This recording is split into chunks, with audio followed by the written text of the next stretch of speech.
on It's Supernatural. Arrested, beaten, and tortured for his faith by sadistic Middle East terrorists, Jesus rescues an Egyptian Muslim from the horror of death by crucifixion. Hello, Sid Roth here with Majed Shafie. What happens when an Egyptian Muslim finds out that Jesus is the Messiah? The religious police put him in interrogation and try to kill him. His family disowns him. Other Muslims want to kill him. It's not an easy thing. Majed, you come from a family of attorneys, a Supreme Court justice, and you were studying law yourself. How in the world did you make this jump from being a Muslim? And you probably had a terrific future assured with this whole legal family and everything. How did you even begin to think about Jesus in the Bible? Let's start after I finished my high school back in Egypt, and I started to study law in Alexandria to become a lawyer. And in the first year in Alexandria school, I discovered that there is between 6,000 to 7,000 Christians, Egyptians, they are in jail, 6,000 to 7,000. And they are in jail for no reason, just because they are Christians. No, there is no another reason. There is something in the Egyptian law, it's called Al-Khatt Al-Hamayuni law. It's a law that you cannot build churches. You can build bar, discotheque, but not churches. But they have churches in Egypt. And old ones, not new ones. I see. And actually by this law that you cannot rebuild or build the old ones. So basically what's happened that you leave the old ones until it's collapsed on itself. So all of this show me that there is something wrong. There is persecution. So you're worried about this problem. How did you then make the leap to believing in Jesus? I started to research why there is persecution. From my knowledge, when there is a persecution, that means that the enemy tried to hide something, that somebody tried to hide. Why you persecute some people, you know? Well, you have a real legal mind. Yeah, exactly. And I went to my best friend, his name is Tamer. Tamer was Christian, I was Muslim. And I told him, Tamer, why there is persecution happening to the Christians? And Tamer told me, listen, if I answered you, my answer can affect our friendship together. But I will give you a book. In this book you will find answer for every question that you have. My first time I opened this book, it was a book about justice and love and forgiveness, more than about law. It's called the Holy Bible. And first time I opened the Holy Bible was chapter John 8. And in John 8, they bring a lady commit adultery, threw her in front of the Lord, told him, yes, judge her according to the law of Moses. He started to write down on the sand by his finger. They repeated the question again. The Lord looked at all of them, told them, who without sin cast her the first stone? And the only one who can cast the first stone was the Lord himself, Jesus, because he is the only one have no sin. But he didn't. They left. He looked at the lady, told her, go sin no more, I forgive you. And this was my first time I see true forgiveness. True forgiveness. I started to read the Quran, I started to read the Bible, I started to compare between both of them. In the end, after almost a year, I went to my friend Tamer and I told him, Tamer, I know now what is Christianity. Christianity is not about religion. Christianity is not about going to the church every Sunday, hallelujah, bless the Lord, and see the Lord next Sunday. Christianity is about a relationship with God. I accept the Lord and I want to receive Jesus. But you have to count the cost.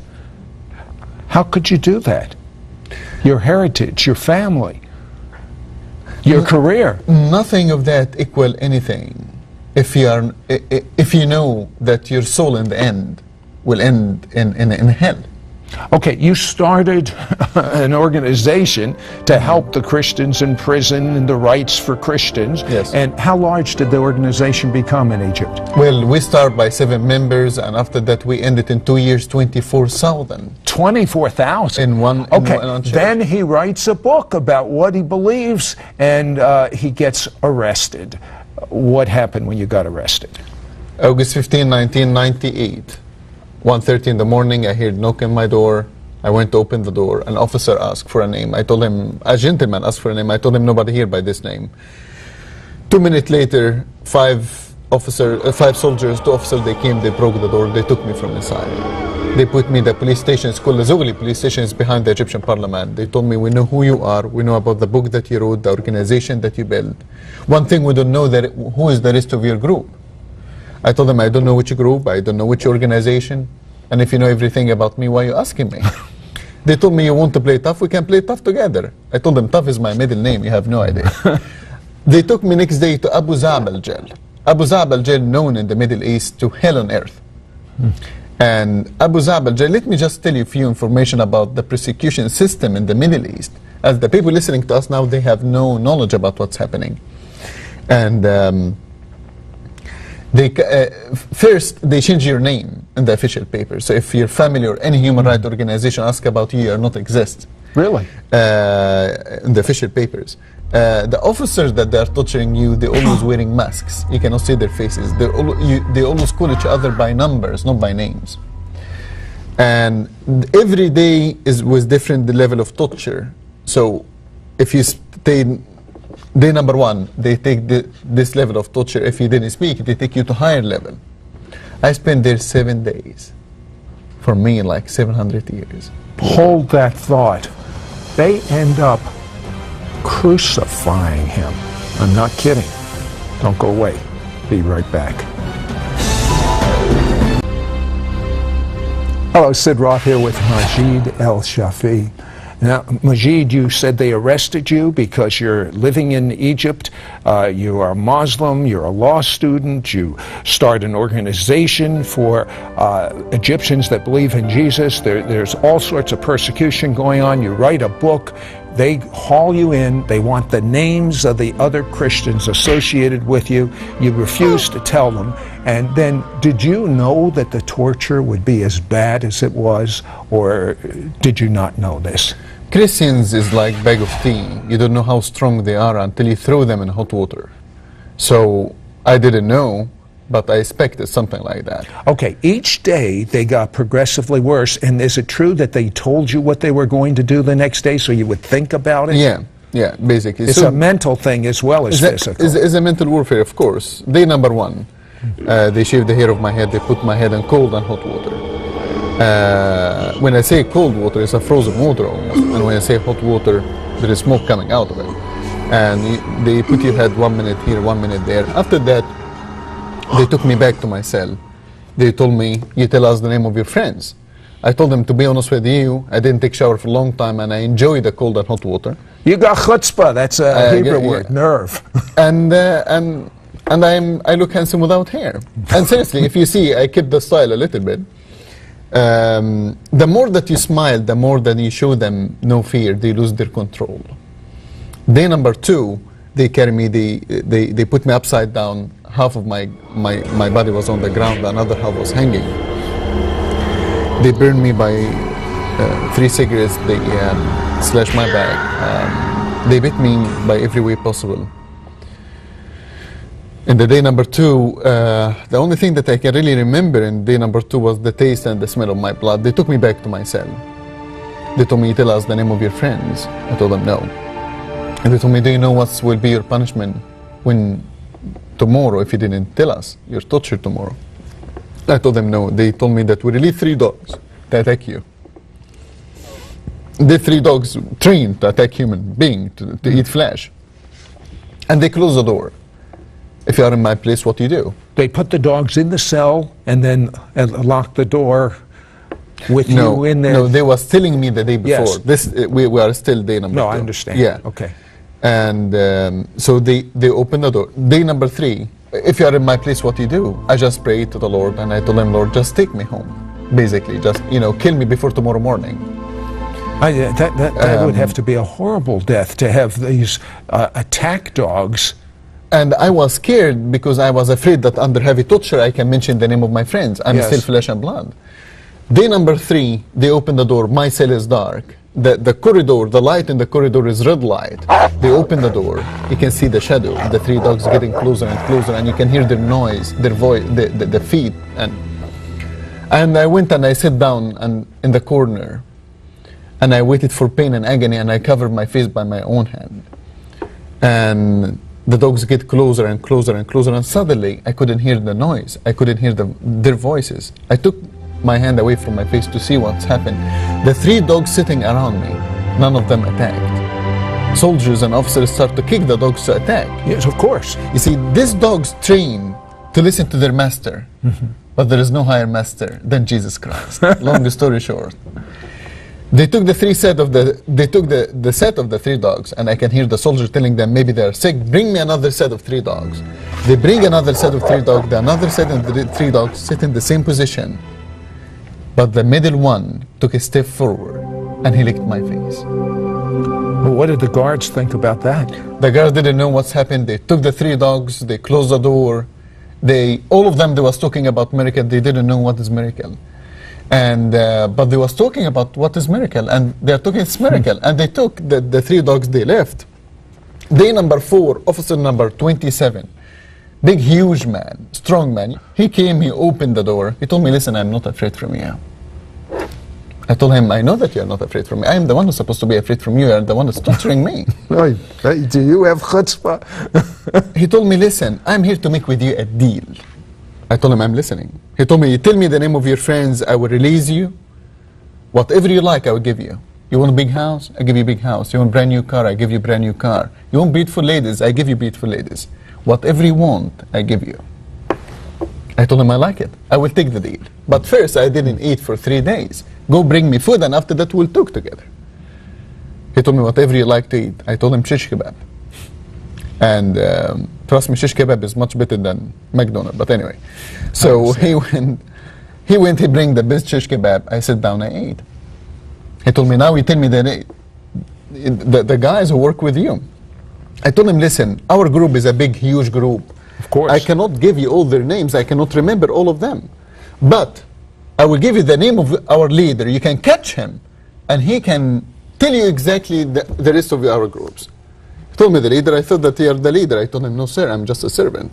He told me, "Okay, give me the name of your leader." I told him the name of our leader, Jesus Christ. If you can catch him, catch him. Oh, my goodness. Now, he didn't react too well to that. No, he didn't like it. What did really. he do? Well, officer number 27, he punished me 2 punishments. The first punishment that he slapped my face. And he was a strong, big man. I hit the wall. Officer number 27 didn't know that later on I will be in your show making fun about it. He didn't know that. He thought that he broke my spirit, but he was wrong. Later on, they took me. My second punishment is the reason that I don't sleep in the night. Until now, I have What nightmares.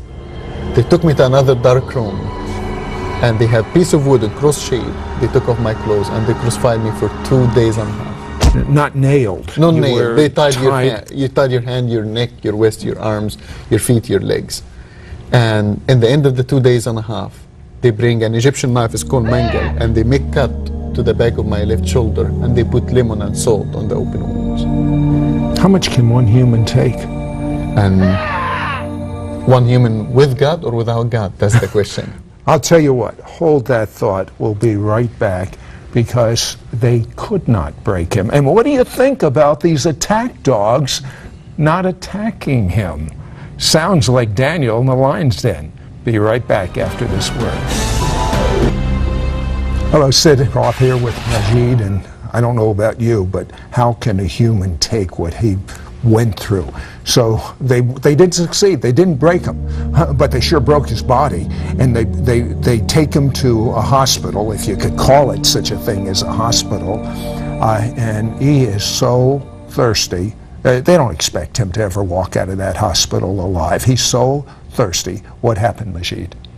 And I slept thirsty in this night, and the Lord came to me in vision, and he gave me water in his hand, and he told me, "If you drink my water, why do you need any another water?" And I drink from the river, basically, of his hand. And next day I will start to move my hands, and a week later I start to move my arms, I start to move my body, and I was healed completely. To the picture that you see. This. Okay, but his friends recognize now that he's healed, he has a new problem. They still want to get him. And so he has to get out of Egypt. Now he's surrounded with other Arab countries. He's a Muslim that has rejected his faith, now believes in Jesus. The only country that he could possibly go to was Israel. What did you think of Israel? I didn't know anything about Israel before I go there. What about the Jewish people? I didn't know anything about the Jewish people. The only thing that I know is the propaganda that they having in the Arabic So media. why would you want to, if you knew the propaganda, why would you want to go to Israel? Because the enemy of my enemy is my friends. I got you. So he has a bold escape, actually on a jet ski. He gets to Israel, and this is amazing. You fall in love with the Jewish people. In fact, when you recently, the Lebanon-Israeli war, you were actually there for the last 3 days. Tell me what this means to you. Well, in the last 3 days in the war, we did the human rights observer mission to go there to see the war between Hezbollah and Israel. And what you see now is ball bearings, which is the Hezbollah. They Ball put bearings. it, yeah. Hezbollah, they use it in their missile, in their rockets. Why? To hit the Israeli civilians. You see, when you use weapon like this is like the rocket that hit Haifa during the war, carrying 40,000 of these ones, of this small little boat. And what's happened that when it's hit the ground, is shattered everywhere and kill everyone in this area. Are you bothered that the press gives such a biased view of what really happened in that war? Does that bother you? It's bothering me. I'm not underestimating the Lebanese pain. You know, Yes. my heart goes to Of Lebanon course. as well. But there is also Israel, and Israel did not start the war. And when you hit Israel by weapons like this is not about Sheba farms. This is not about the Palestinian state. That's about the existence of the state of Israel. Existence of the Jewish Listen, there people. is a difference between war of soldiers fighting soldiers and war of soldiers targeting, not by accident, targeting innocent civilians with bombs that have little ball bearings that can kill you, that can maim you for life.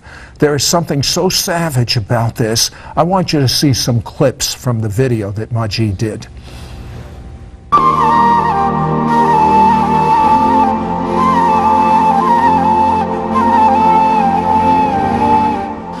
It was a big shock because since 1948 this city was never under fire or never in a state of war. It for the first time that we were under a shell of rockets. It brings you to a state that you can do nothing because you stay behind walls and in secure areas and just wait that the rocket will hit your head. Those who are carrying 40 kilos of ball berries, this is a small metal which is inside, and once the rocket hits a solid ground, it scatters around in a vicinity of 1,000 meters. And whoever stands in this vicinity gets killed. It's simply horrific, meaning it simply tears a body apart. It doesn't give the person, you know, when the regular bomb falls, it gives the person a chance. This doesn't give you a chance. It simply throws holes into you. And this is simply inhuman. This is something which is not done. These missiles are made by Syria. Countries do not produce these kind of missiles. It's simply, the only purpose of this missile is to kill, and preferred to kill civilians. And this is something that the world cannot tolerate. At Haifa's Rambam Hospital, Majed prays with Israeli Arab Christians Nicola and Sana Haik. Sana's spinal cord was pierced by a single ball bearing from an exploding Hezbollah missile. The mother of 3 children, aged 3, 5, and 11, is now paralyzed from her waist down. We are here in Kiryat Shmoni. This is a house. A family, civilian family, was living here, and the Katyusha fall on the house. And this is pieces and part of the Katyusha. And as you can see, it's a civilians. His house belonged to a family. It's not a military base. It's not anything about army. But here it is, Hezbollah attacked this house, attacked this place. It is so important for you to see what the media is not telling us. Why is the media not telling us this? Many of them are afraid for their life. But there are so many Christians that I call real Christians, not the Sunday go to church Friday with their leather Bible saying, praise the Lord, but ones that live it. Majed, I have to tell you, I'm Jewish, and you literally provoke me to jealousy, but there are many Christians that are suffering just the way you suffered. Do you have a message for the countries that are torturing Christians right now? The persecuted Christians, my message is, the persecuted Christians is dying every day, but they still smiling. They are in very deep dark night, but they still have the candles of the living God. Our enemy have very strong army, have very strong weapon, but we have the Lord Almighty. Believe me when I tell you, they can kill the dreamer, but no one can kill the dream. And that's my message. I have an idea, but I have an idea for peace. How in the world, in the Middle East, which the whole world is jockeying in right now, trying to figure out how to have peace when there is no peace, how can Arabs and Jews ever get together? How can Muslims and Jews ever get together? Do you really think that you can legislate this? Yes, you can, for a short period of time, and then it'll be worse than the short peace that you had. But God has a solution. Tell me the emes, the truth. What do you feel about Israel and the Jewish people? Look in that camera and tell them what you feel about Israel and the Jewish people, just quickly. What I know or what I feel about Israel, they have the right to exist. They suffered and they have the right to exist. We need to understand that Israel and the Jewish people, they suffered a lot in the past. And it's about time that Christians and Jews together, even secular, they understand that we need to help, we need to stop, we need to be there for them. That's how I feel. Give me your hand. I'm going to tell you something. We are one new man in Messiah. Amen. Jew and Muslim, because the middle wall of separation has come down. Okay. And you know, and I know, and now you know, in Israel there are Arabs and Jews that love each other. And we're going to spread this love. It all comes from the King of the Jews, Yeshua, Jesus the Messiah. And he's removing the spiritual scales from the eyes of Jewish people right now. He's removing the spiritual scales from the eyes of Arabs and Muslims right now, so that we could be one, so the world will believe. Amen.